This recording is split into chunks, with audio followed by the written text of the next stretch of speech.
I just saw the new Spider-Man movie, Far From Home, and I am so ready to talk about how adorable Spider-Man is. Here we go. Like my normal movie reviews, I'm going to do a little bit non-spoiler stuff, and then I'll go into the spoilers, because I think this one, the more fun stuff is the spoiler stuff. So let's start with non-spoilers. General idea of this movie. I went into this movie with very high hopes. This was our next Marvel movie after Endgame, so I needed more Marvel, and this was enough. This was enough because I am still in my Endgame hangover, and if you don't know, this is post Endgame. So please go see Endgame before you see Spider-Man. You are going to be very shocked and not know what's going on if you don't. So we are in the time after that, and it's kind of a new world because they do a good job of explaining the blip, I think is what they call it. When they were explaining the blip, it was very interesting how they were showing the kids playing basketball, and then half of them like turned to dust, and then when they're playing a basketball game again 5 years in the future, they showed up exactly where they disappeared. And then when you go to Aunt May's kind of like help the returns rally, you realize that people just showed up exactly where they disappeared into a completely different world. Like somebody who disappeared in their apartment came back in their apartment that belonged to somebody else. So they're homeless, like who gets this apartment? It would have been very interesting world if that happened in real life to kind of figure all this out. That would be so complicated, but they did a really good job of explaining what's going on now that all these people are back 5 years later, especially kids who have grown up in high school and graduated, and then the kids that come back and they have to repeat a year. Very interesting times in Avengers, Infinity War, and Endgame. And overall, I thought this movie was great. It was really fun. Spider-Man is as adorable as he always is. So if you love Spider-Man Homecoming, if you loved him in Civil War and Infinity War, you are going to love this movie. I think they did a really good job with the storyline, and I'm going to get into that in the spoiler section. Now is the spoiler section. So if you have not seen this movie, go see it. If you're a Marvel fan, I don't know how you haven't seen it yet, and come back and finish this video because this is the spoiler section.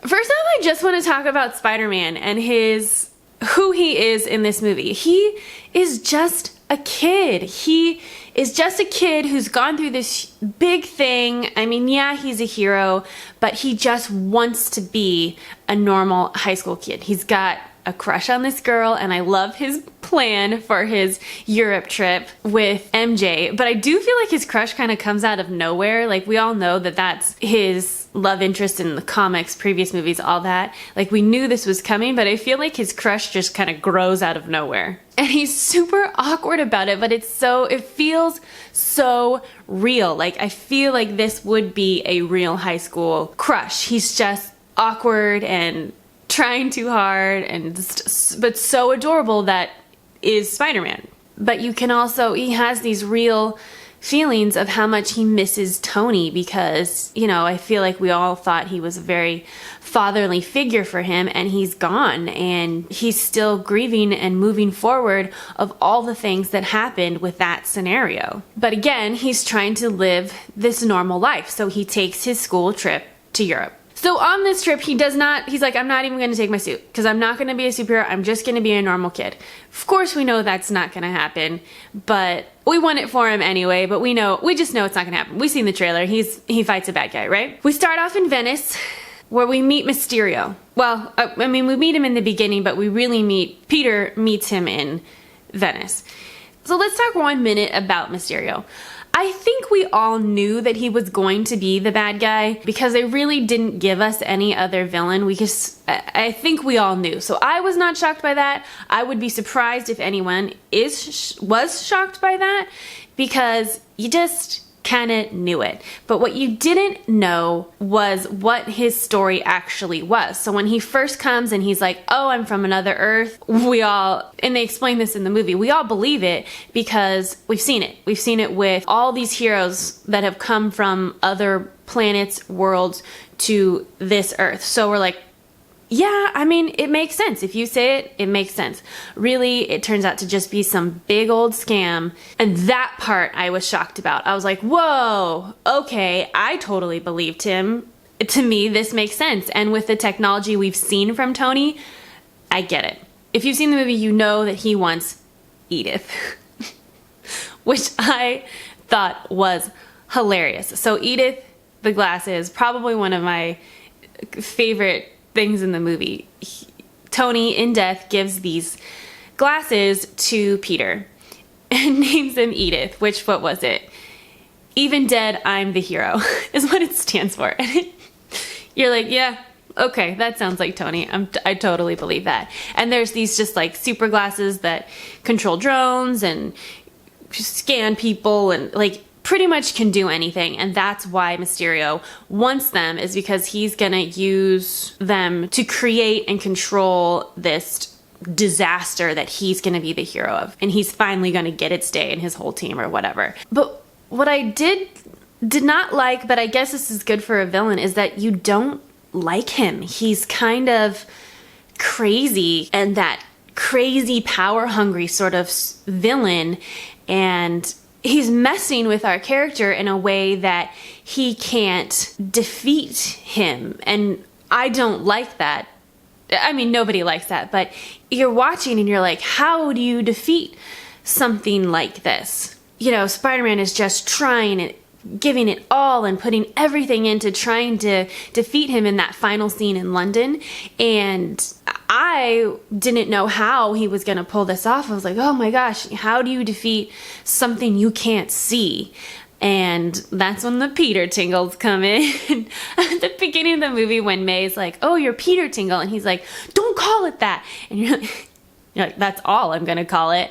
And then when that Spidey sense that I guess we always knew was there, but never noticed he hadn't used, when that kicks in, you're like, oh, he's a hero. He is gone from kid hero to superhero, and he's figured out what he wants. And this kind of the scene before when Happy's asking him, you know, what do you want? You know, he was never really sure until he had to step up and be what everybody was expecting him to be, like expecting him to be the new Iron Man, and he didn't want to be that, but he did want to be more, and that's what we get in that final battle scene at London. I want to talk a little bit about Nick Fury too, because he is very prominent in this movie.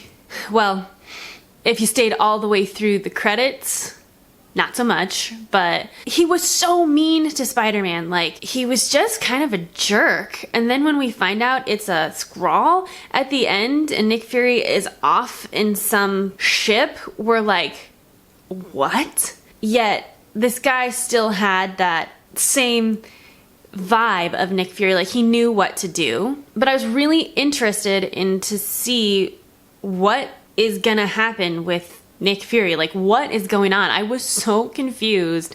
I want to give you a couple of my favorite scenes. Some of the funny scenes that stick to me are when Happy is trying to protect the kids and they're in like where the crown jewels are, and he throws this shield and it like just bounces. It does nothing, and he's like, how does Cap do that? Everybody's trying to be these heroes that they've seen save the world, and when they're not, they're just like, how do they make it look so easy? Because we all feel that way, right? I also really liked the scene where Peter builds his new suit. We get 4 Spider-Man suits in this movie. I think 5 if you count the virtual reality one of his original sweatsuit suit.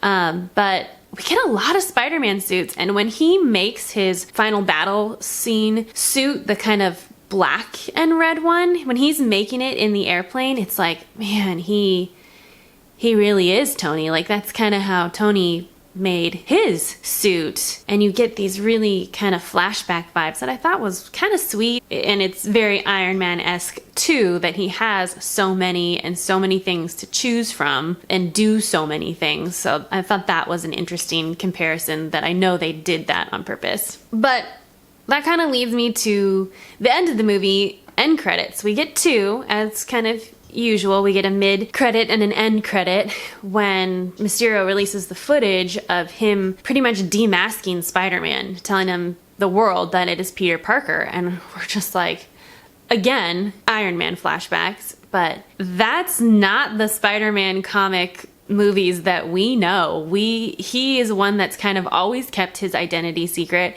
and now he's out in the open. So what is gonna happen? Is he pretty much gonna be the new Iron Man, but keep his spider suit, but just have that, I don't know. I'm curious to see where they're going with it. And the same with the last end credit, that's Nick Fury on the ship with all the Skrulls. It's like,